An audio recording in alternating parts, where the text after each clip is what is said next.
Today we're going to talk about caddis. I'm going to show you a couple weeks ago we did a Baetis and it was super simple, and I really like simple flies. And I'm going to show you my Baetis or my caddis pattern, but I'm also going to show you, I can't tell you how many people responded to that simple Baetis pattern that I used the ice dub in them for the gills on.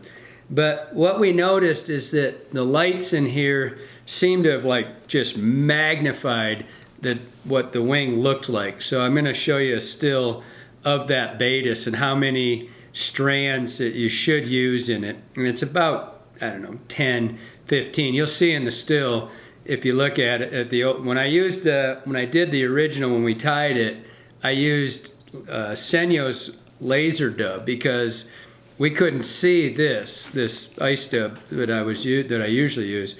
And even though there's very little in it, it looked like a wing, right? So you'll see the other one. But I use this in a lot of my flies, and I want you to see this is like the most simple caddis on the planet. And it's good for hydros or racks. It doesn't matter, tan, green, I don't care what color you use. And I'm going to use this ice dub in this one as well. And what I failed to explain in the first one was that it doesn't, when it's wet, you can't really see this stuff. It just gives it this little glow like around it. And I don't know what it is. It's just that UV, it catches it, but it shouldn't really stand out in your face when you see it. It should just be kind of really, really muted. But when it gets wet, you'll see it under wet, and it makes a difference. I'm telling you, it makes a real difference. But on this caddis, this is one where you can whip these things out in a hurry because it's really a three-step fly. So I'm going to show you, again, I say this all the time, I don't really care what hook you use. I'm going to have I got a 135-14 in here, the body, and that's what I'm going to show you. I want to show you a technique. That's what this whole thing's about, is a technique on dubbing. But I'm going to use life cycle. The life cycle, I don't really care about what dubbing it is. I just happen to grab that one. I use a lot of naturals, and there's certain dubbings that already have this in it. This is just one I picked up. I don't really care what you use. It's going to have the ice dub UV in it. That's what I used. I should have used in the Baetis. It's what I always use, but that's the one that I substituted for the laser dub because I thought we'd be able to see it easier. And then finally, I'm going to use a little olive dyed pine squirrel. This is one of my favorite products there is. This thing is so versatile. If you do hare's ears, this is a really good substitute for hare's ear. And it's just, I mean, this is an eternity of hair. There's a ton of it. I'm using 6/0 Danville, and away we go. So this fly is in the vise. I'll put it back in there. We'll show you close up.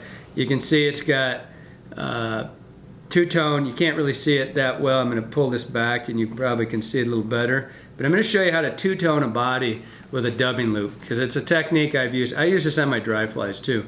It makes this incredibly segmented body, and it's so quick and so easy that it's really fun to work with. So I've got the body, then I've got the little bit of ice dub, and then I just do a collar with this pine squirrel. I mean, this is a really fast fly, and I can tell you that this is about as good a caddis pupa or larva that I've ever fished. It doesn't have to be complicated. So onward we go. Now there's no good way to do this without this light in the way, which this light is it's a very big cause of concern for Johnny when he's back there filming because it starts cutting your head off. But that's the light, and it is what it is. So we're going to start, like I said, and I said this in my other one, I use burgundy thread on my nymphs just because I do. So we're going to start this thread. We're going to take your dubbing loop. This is my little rising dubbing loop tool. And I'm going to do 2 turns right there, wrap 2 around the base of the thread just to keep it tight. Come back forward. Stop it at about the 3/4 point. Put a hitch in it. And now what I'm going to do is I'm going to show you, I use 2 tones of this. I use 2 different colors of this stuff to make this segmented body. When I tone this stuff, I always use 2/3, 1/3. And so it's 2/3 of the light color and 1/3 of the dark color. And so if you do it the other way around, it'll just get lost. But the dark color is simply a toner. It's gonna end up making a stripe in your chenille. So I'm gonna pull this stuff out, and honestly, I've never even used this color. I don't even know what it is. It's called pale green, but it's kind of aqua color, I don't know. And so what I do, and you don't need much of this because you're only gonna do 1/4 of an inch. So you end up wasting a lot of this just because it's hard to work with that little. So, and I'm gonna do, I form this, I'm trying to shape this. I'm gonna do it and then I'll show it on the close-up. I'm gonna shape this into a little, it's a little thinner up here and a little thicker down here. But I really don't need much of this.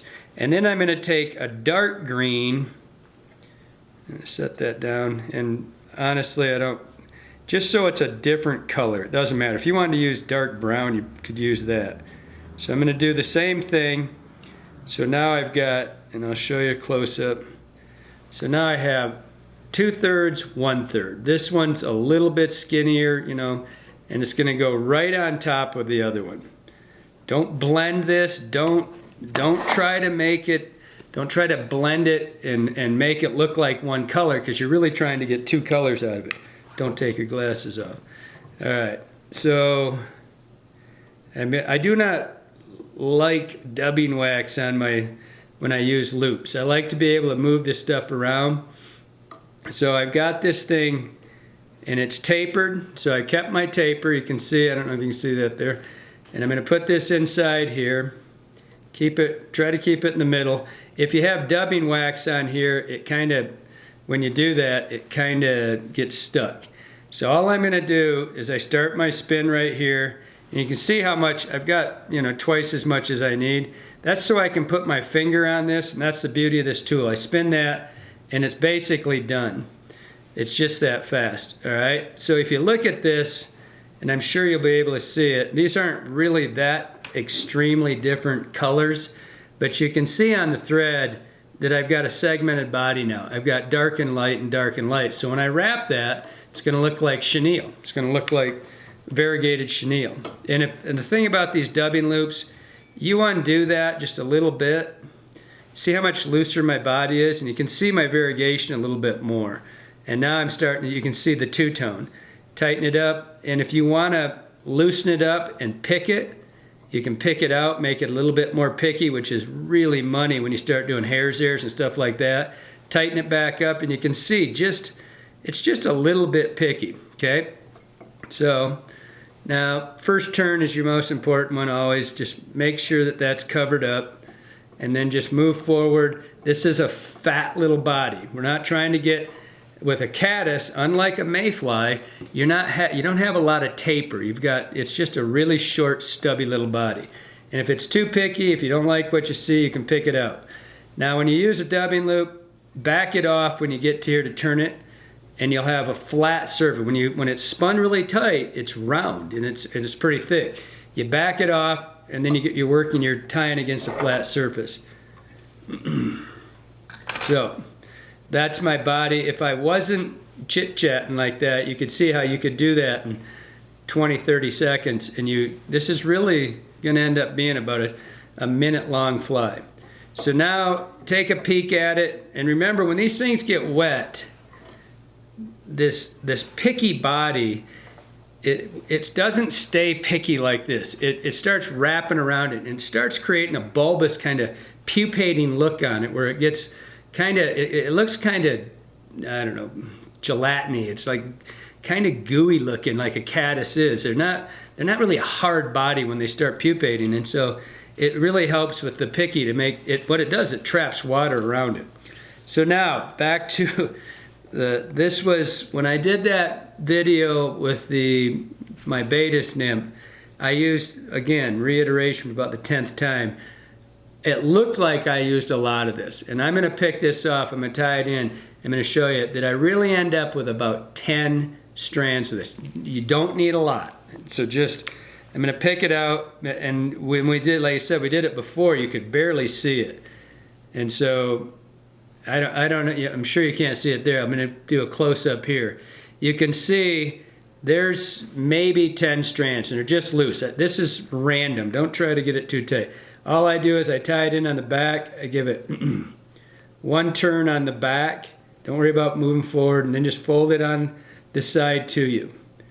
Give yourself a nice smooth base to wrap this on. Let it hang. You can let it hang all over the place. Don't worry about that now. And then the final step is I'm going to do another dubbing loop. You don't need much space here. So, but it's easier to work with a little bit longer thread than it is to try to shorten it. Okay. I'm going to do a collar now. And what I want to do with this collar, I'm going to get this out of the way just for a second so you can see it. I don't want those to wrap around.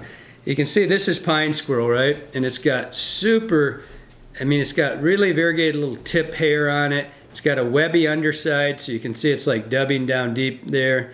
This is one of the best products there is for creating any type of dubbing.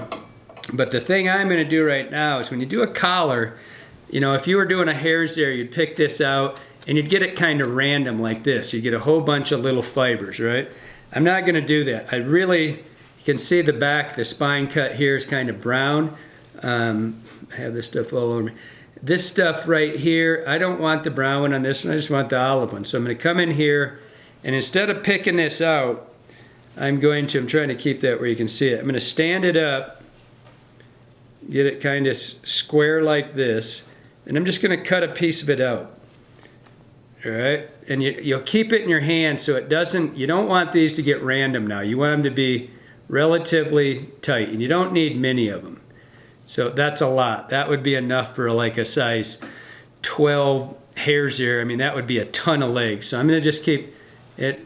Better to leave more in here than you need than to try to fight to get just the exact amount.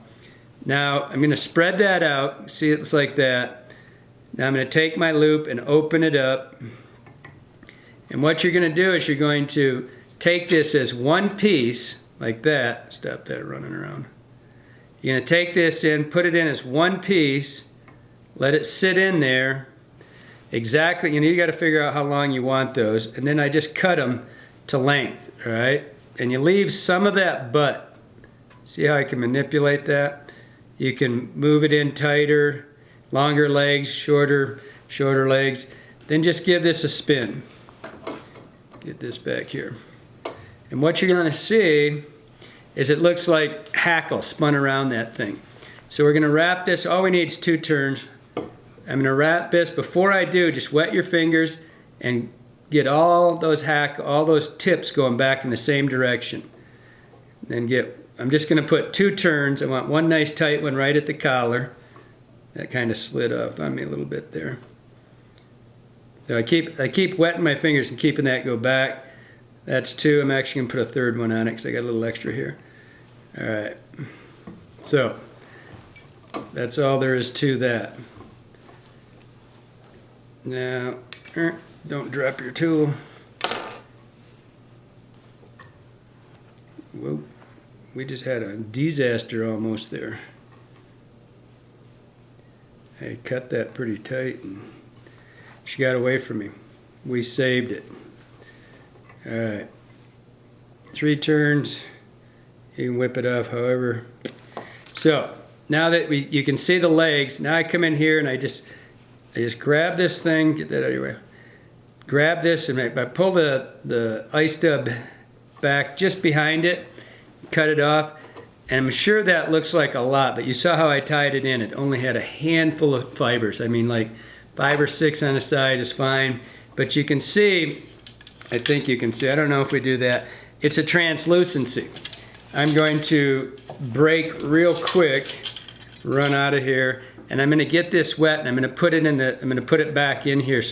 So you can see, I kind of paused there for a second and Johnny got me some water to put this in, but you can see it's very picky. It's a buggy looking fly. It's got a short collar that's supposed to be your legs and then mostly body, but you'll see when I get this wet, I'm going to just dunk this in some water.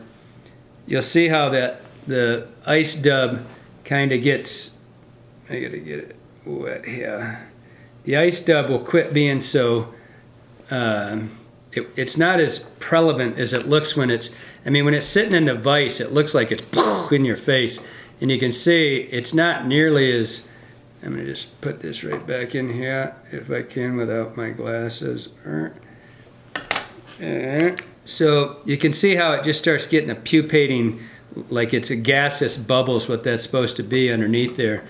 And it's just, it's really translucent, and it's all that ice stuff, but don't overdo it. It's a super simple fly. I mean, if you're on your A game that day, and you don't, by the way, have to do a dubbing loop, you could just do it, just dub it. But this is a fly that, I mean, you really should be able to tie in less than 5 minutes, so you can fill a box with these things pretty quick. Change your colors to whatever, the prolific nymph is of that, where you're fishing, and I'm sure you're going to find this is about as good a caddis as you're ever going to find. And it's so simple. Hope that helped you out.